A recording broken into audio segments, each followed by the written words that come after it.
This video will demonstrate how to replace the manifold on a Napoleon 700 series built-in grill head. The following tools are recommended to have on hand when performing this service: a 50-50 water dish soap mixture, basting brush, safety glasses, gloves, a 1/4-inch drive socket, Phillips screwdriver, a 7/8-inch wrench, and a 9/16-inch wrench. To perform this service, it is suggested to remove the grill head and place it on a non-abrasive surface in spacer blocks to ensure you can access the wire harness located on each side. Remove the drip tray from the grill and open the lid to access the interior. Remove the warming rack, cooking grids, and sear plates to access the screws securing the control panel to the interior edge of the grill. Use a Phillips screwdriver to remove the screws and set them aside. The number of screws in this location will vary depending on the size of the grill head being serviced. With all of the interior screws removed, turn your attention to the sides of the grill head and use a 1/4-inch drive socket to remove the brackets securing the flex line and wiring in place. Move to the front of the grill head and locate the 2/4-inch screws underneath either side of the control panel. Remove both screws using a 1/4-inch drive socket. Once removed, locate all of the flex hose connections on the manifold. Use the wrenches to break the connections free and remove the connections to the manifold. While under the control panel, locate the support brackets underneath the manifold and remove them using a Phillips screwdriver or 3/8 socket. Next, turn your attention back to the cook box to remove the burners and cross-light brackets. These components are held in place using a bolt which secures the burner and cross-light bracket in place.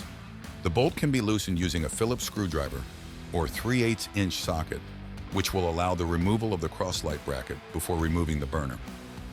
With all the burners and cross-light brackets removed, move to the back of the grill head and remove the back cover using a 1/4-inch drive socket.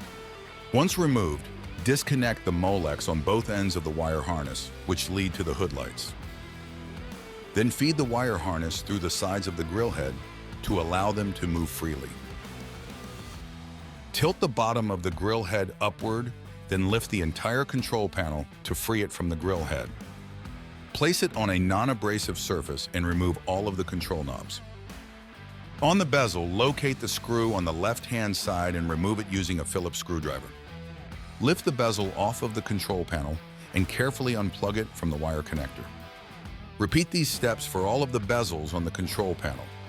Now use the Phillips screwdriver to remove the screws securing the manifold to the control panel. Then flip the control panel over and disconnect the wire harness from the switches and manifold. The manifold is now free and can be removed from the control panel. Locate the new manifold and place it on the control panel. Then reconnect the wire harness to the switches and manifold. Once complete, flip the control panel over and resecure the manifold to the control panel. Feed the wire harness through the holes in the control panel, then reconnect and install the bezels and control knobs. Carefully place the top of the control panel onto the grill head and tilt the bottom inward to allow it to rest in the correct position. Feed the wire harness through the sides of the grill head, then reconnect the hood lights and power supply to test for correct operation of all the lights. Once correct operation is confirmed, reinstall the back cover and resecure the brackets on either side of the grill to hold the supply tubes and wire harness in place. Now turn your attention underneath the control panel and reinstall the support brackets and 1/4-inch screws on either side of the control panel. With the control panel secure, reinstall the supply tubes to the manifold. Use a wrench to secure the supply tubes, turning them around 1/4 turn past finger tight to ensure a proper seal. Reinstall the burners into the grill, ensuring each end is placed over the manifold correctly, then reinstall the cross-light brackets.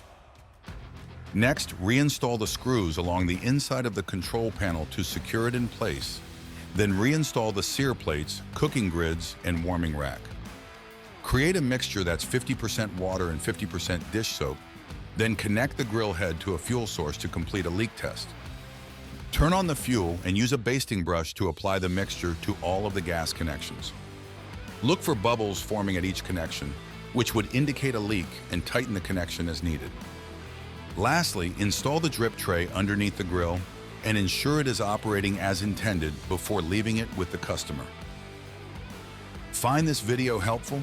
Subscribe to the Wolf Steel technical page for more installation and troubleshooting videos.